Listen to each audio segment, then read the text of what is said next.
What if? What if you had a friend who died without knowing Jesus as their personal savior? What if he or she went to hell? What if one day you received a letter in the mail from beyond? A letter from hell. A letter from your friend in the flames of eternal torment. The following is a dramatic presentation. It was written by a fictitious high school student named Josh to a friend named Zach. Although Zach had every opportunity to tell Josh about Jesus, he didn't. They were best friends. They played soccer together, they went to classes together, they partied together, they shared their lives with each other. But there was one thing Zach held back from Josh: his personal relationship with Jesus Christ. The rest of the story is simple and sad.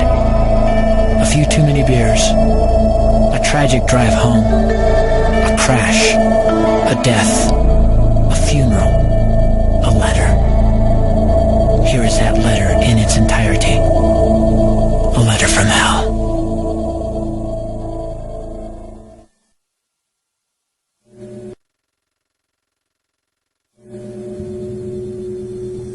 Dear Zach,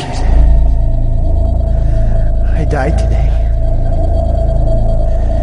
It's a lot different than I expected. You see, I always thought dying would bring me into a world that's foggy and hazy. But this place is crystal clear. It's even more real than my life on Earth. I can think. I can talk. I can even feel. Right after the wreck, I could feel my spirit leaving my body. It was the weirdest thing, Zach. I thought I heard you screaming out to me, man. I must have been just imagining things. At first, I was just standing in line, getting registered, I guess. They asked me for my name and began to look in this thing they called the Book of Life. I guess they couldn't find it, though, because this huge angel standing next to me grabbed me by the arm and started dragging me away. I was terrified. I had no idea what was going on. I asked the angel where he was taking me, but he didn't answer. So I asked him again.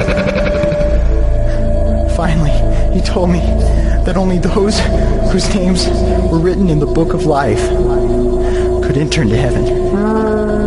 And the rest would be condemned to hell forever. Man, I was scared.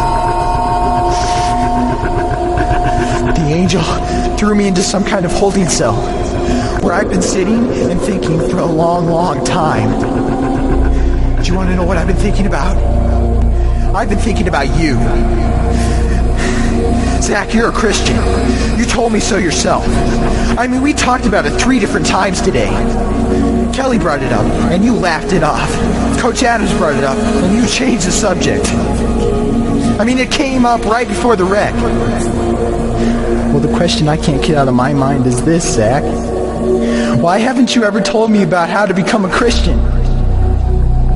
I mean, you say you're my friend, but if you really were, you would have told me about this Jesus and told me how to escape this terrible place that I'm headed for.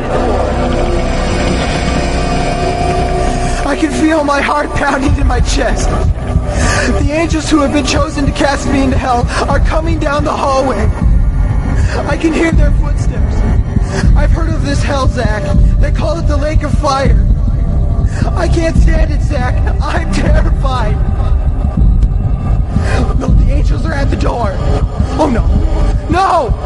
They're coming in, and they're pointing at me. They're grabbing me and carrying me out of the room. I can already smell the burning sulfur and brimstone. I can see the edge of the cliff where hell burns. This is it. I am without hope. We're coming closer, closer, closer. My heart is bursting with fear. They're holding me over the flames. I'm damned forever. This is it. They have thrown me in. Fire, pain, hell. Why, Zach? Why didn't you ever tell me about Jesus?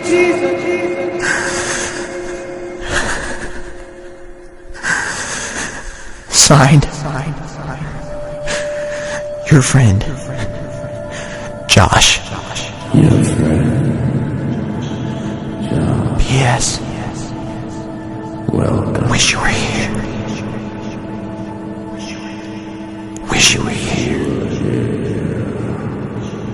Wish you were here. Wish you were here. Wish you were here. Wish you were here. Wish you were here.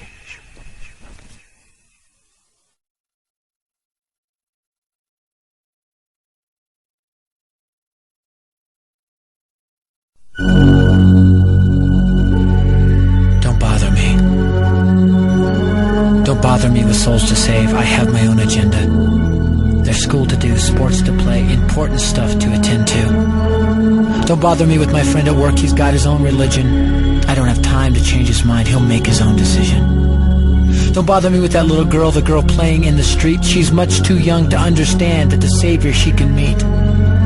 Don't bother me with the sounds I hear, the sounds of people shrieking, although I wonder who they are. Who are these victims screaming? Don't bother me with who they are. I really don't want the blame.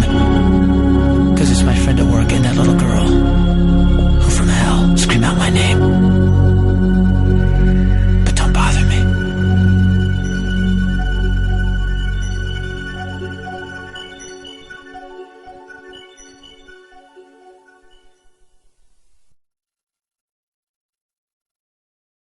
Even in this life, the pain of fire is the greatest of all pains.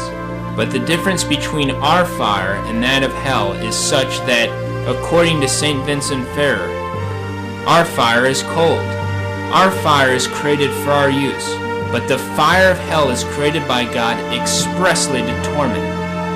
So that unhappy wretch will be surrounded by fire like wood in a furnace. He will find an abyss of fire below, an abyss above, an abyss on every side. If he touches, sees, breathes, he breathes only fire. He will be in fire like a fish in water. This fire will not only surround the damned, but it will enter into his bowels to torment him. His body will become all fire, so that the bowels within him will burn.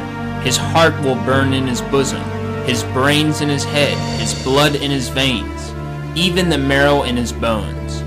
Each reprobate will in himself become a furnace of fire. Some cannot bear to walk on a road burned up by the sun, nor can they endure a spark that flies from a candle. And yet they fear not that fire which devours.